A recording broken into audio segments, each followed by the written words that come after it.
దళితులైతే ఏమి, ఉద్యోగులైతే ఏమి, చిన్న పిల్లలైతే ఏమి, కాలేజ్లో చదువుకునే స్టూడెంట్స్ అయితే ఏమి, రాష్ట్రంలో ఏ మూల కూడా ఇన్ని అరాచకాలు జరుగుతుంటే ఒక ఇన్వెస్టిగేషన్ పారదర్శకంగా మీరు వచ్చి చూపించండి ఇట్లా జరిగాయి అని చెప్పి. అదేదో సామెత చెప్పినట్టు ఆవు చేలో మేస్తే దూడ గట్టున మేస్తుందా అని చెప్పి పెద్ద పెద్ద వాళ్ళు తరహా చూసుకొని ఇంకా కింద వాళ్ళు కూడా చలో మేము కూడా విచ్చలవిడిగా ఆడవాళ్ళ మీద అఘాయిత్యాలు చేస్తాము, పెద్ద పెద్ద ఎమ్మెల్యేలు మంత్రులే ఇది చేస్తే దిక్కు లేదు, మమ్మల్ని ఎవరు పట్టుకుంటారు అన్నట్టు తయారవుతున్నారు. ఇది ఈరోజు కూటమి ప్రభుత్వం సంపాదించున్నటువంటి ఘనత. 14 నెలలు అయితే ఈరోజు ఒక్కొక్కళ్ళు కేసులు లిస్టు చదువుతుంటే హెరాస్మెంట్ అయితే కొంతమంది అరెస్టులు కూడా అయ్యారండి. అరెస్ట్ అయ్యి కేసుల్లో వెళ్ళి మళ్ళీ తిరిగి వచ్చేసారు. ఒక్క అధికారి కానీ, ఒక్క ప్రభుత్వ ఉద్యోగి కానీ, ఒక ప్రభుత్వాల్లో ముఖ్యంగా ఉండేవాళ్ళు కానీ ఎవరైనా ప్రెస్ మీట్ పెట్టి వీటిని అడ్రస్ చేశారు? ఎంతసేపు ప్రెస్ మీట్ పెట్టను, జగన్మోహన్ రెడ్డి గారి ప్రోగ్రాంకి ఎవరైనా వస్తే వాళ్ళ మీద కేసులు పెట్టను, వాళ్ళ మీద నోటీసులు పెట్టను. ఇప్పుడు ఇంతమంది ఎమ్మెల్యేల మీద మంత్రుల మీద కేసులు వచ్చాయి కదా, ఎమ్మెల్యేలు ఇట్లా మా లైంగిక దాడులు చేశారని కేసులు పెట్టారు కదా, కనీసం విచారణకు పిలిచారా అండి?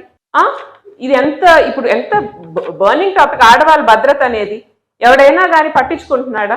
అంగన్వాడీ వర్కర్స్ మీద జరిగింది, ఒక్కరు కూడా పోయి దాని మీద ఇన్వెస్టిగేషన్ చేసేటువంటి పరిస్థితి లేదు.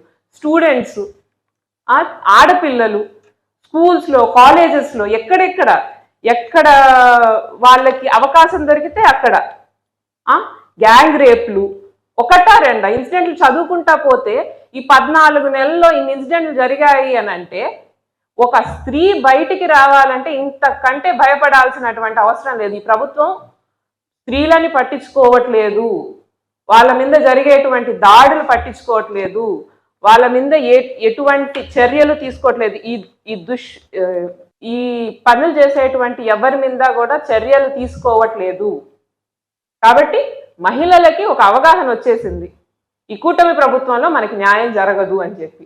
అందుకే వాళ్ళు ఏమనుకుంటున్నారు, ఇంకా మనకి న్యాయం అనేది ఎటువంటా జరగదు కాబట్టి ఖచ్చితంగా కోర్టులని ఆశ్రయిద్దాము, వచ్చే రోజుల్లో మళ్ళీ జగన్మోహన్ రెడ్డి గారినే సీఎంగా తెచ్చుకుందాము, అప్పుడైతే మళ్ళీ మనం ముందున్నట్టే హాయిగా శాంతి భద్రతలతో సురక్షితంగా ఉంటాము అనేటువంటి భావనలో వచ్చేసారు. కాబట్టి ఏం చేయాలి, ఇవన్నీ మీరు డైవర్షన్ పాలిటిక్స్ కి తీసుకొని పోయి మీరు ఇప్పుడు ఏమంటున్నారు, ఇవన్నీ కావాలని ఒక పథకం ప్రకారం వస్తున్నాయి, మాకేం సంబంధం లేదన్నట్టు మాట్లాడుతున్నారు. లేకపోతే వేరే ఏదన్నా టాపిక్ మీద ఆపాదించేసి ఇప్పుడు రేపు పొద్దున్నే ఏం చేస్తారు తెలుసా, ఆడవాళ్ళు కూడా పాపం ఏమి కావాలని చేస్తున్నారు, వీళ్ళందరూ కూడా వైఎస్ఆర్సీపీ పార్టీ, వాళ్ళ పార్టీ వాళ్ళని కూడా వైఎస్ఆర్సీపీ పార్టీ వాళ్ళని చెప్పి మాట్లాడేటువంటి పరిస్థితుల్లో ఉన్నారు.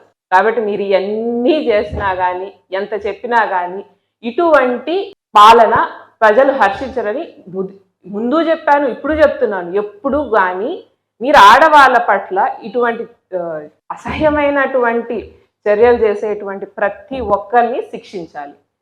ఆడవాళ్ళ భద్రత అనేది గృహిణి బాగుంటే ఆ రాష్ట్రం బాగుంటుంది అని నమ్మేటువంటి కుటుంబం నుంచి వచ్చాను. కాబట్టి గృహిణి మీద ఇటువంటి అత్యాచారాలు, ఆడపిల్లల మీద, ఆడపడుచుల మీద ఇటువంటి అత్యాచారాలు జరిగేటువంటి ఏ రాష్ట్రము, ఏ దేశము బాగుపడదు.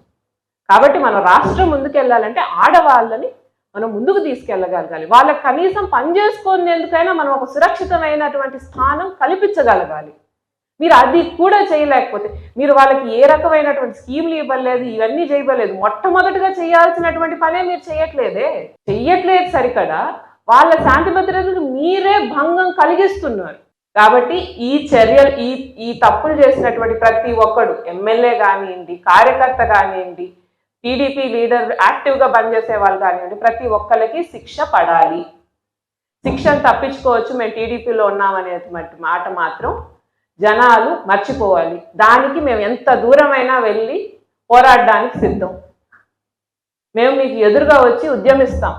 ఇంకా నెక్స్ట్ ఆడవాళ్ళ పట్ల భద్రత కానీ చర్యలు తీసుకోకపోతే వెంటనే మేము ప్రభుత్వాన్ని డిమాండ్ చేసేది ఏంటంటే, మీరు ఆడవాళ్ళకి సంబంధించినటువంటి రక్షణ కొద్దీ ఏమేమి చర్యలు తీసుకుంటున్నారు, ఈ తప్పు చేసిన వంటి వాళ్ళని వెంటనే ఇన్వెస్టిగేట్ చేసి ఎలా శిక్షిస్తున్నారో మాకు చెప్పాలి. కందుకూరి ఫ్యామిలీ షాపింగ్ మాల్ లో అద్భుతమైన ఆషాఢం, అమోఘమైన శ్రావణం, ఆఫర్లు అనేకం, వస్త్రాలు సమ్మోహనం. 1295 రూపాయల చందేరి డిజిటల్ లంగా ఓణి సెట్ 695 రూపాయలకే, 1595 రూపాయల కావ్యాంజలి లంగా ఓణి సెట్ 995 రూపాయలకే, 1595 రూపాయల టిష్యూ జెరీ బ్రోకెట్ పట్టు శారీ 995 రూపాయలకే, 2495 రూపాయల కళాకృతి పట్టు శారీ 1595 రూపాయలకే, 3995 రూపాయల హెవీ రాకీ బ్లౌజ్ వర్క్ పట్టు శారీ 2595 రూపాయలకే, 345 రూపాయల ఐస్ మ్యాజిక్ సిల్క్ శారీ 245 రూపాయలకే, అహల్య 3 పీస్ సెట్ 395 రూపాయలు, ప్రేమిక ఏ లైన్ కట్ టాప్స్ 395 రూపాయలు, 1+1 మీనాక్షి డ్రెస్ మెటీరియల్స్ 999 రూపాయలు, 2 కందుకూరి అల్ఫిన్ నైటీస్ 999 రూపాయలు, మెన్స్ బ్రాండెడ్ జీన్స్ పై 50% ఆఫ్, 1195 రూపాయల ఫంకీ జీన్స్ 795 రూపాయలకే,